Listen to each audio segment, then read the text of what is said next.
18 दिनों के महायुद्ध ने द्रौपदी को 80 वर्ष की स्त्री सी थका दिया था। न केवल शरीर से बल्कि आत्मा और चेतना से भी।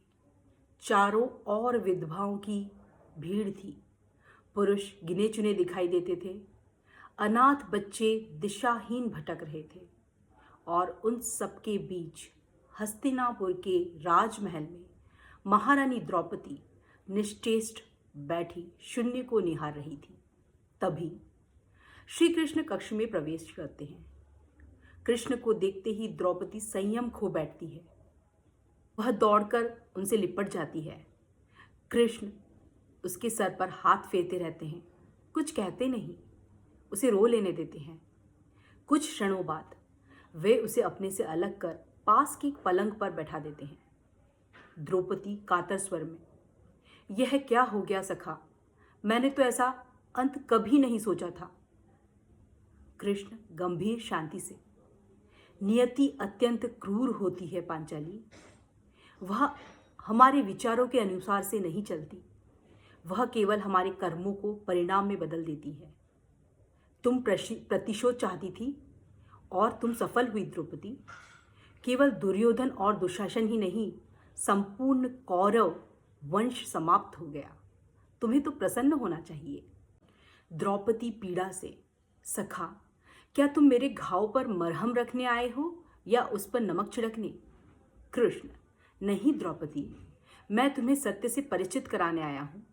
हम अपने कर्मों के दूरगामी परिणाम पहले नहीं देख पाते और जब वे सामने आते हैं तब उन्हें रोकने का कोई उपाय नहीं रहता। द्रौपदी कंपित स्वर में, तो क्या इस युद्ध की पूर्ण उत्तरदायी मेरी है, केवल मेरी? कृष्ण, नहीं द्रौपदी, स्वयं को इतना महत्वपूर्ण मत समझो। किंतु यह सत्य है, यदि तुम अपने कर्मों में थोड़ी सी भी दूरदर्शिता रखती तो स्वयं इतना कष्ट न पाती। द्रौपदी, मैं क्या कर सकती थी सखा?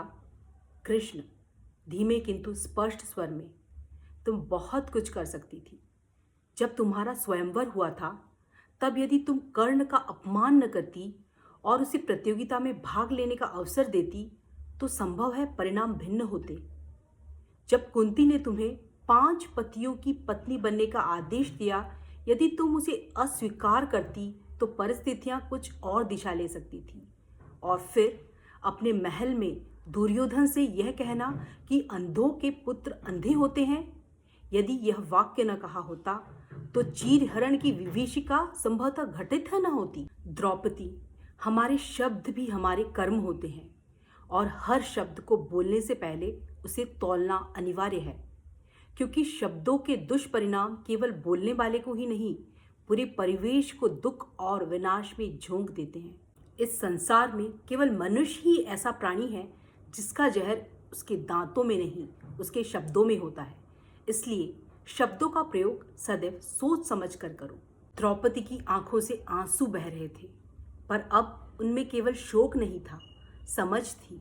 वह धीरे से बोली, सखा, आज समझ में आया, युद्ध केवल शस्त्रों से नहीं होते, कभी कभी शब्द भी महाभारत रच देते हैं। कृष्ण मुस्कुराए, जब तक मनुष्य अपने अहंकार से युद्ध नहीं जीतेगा तब तक हर युग में महाभारत होता रहेगा।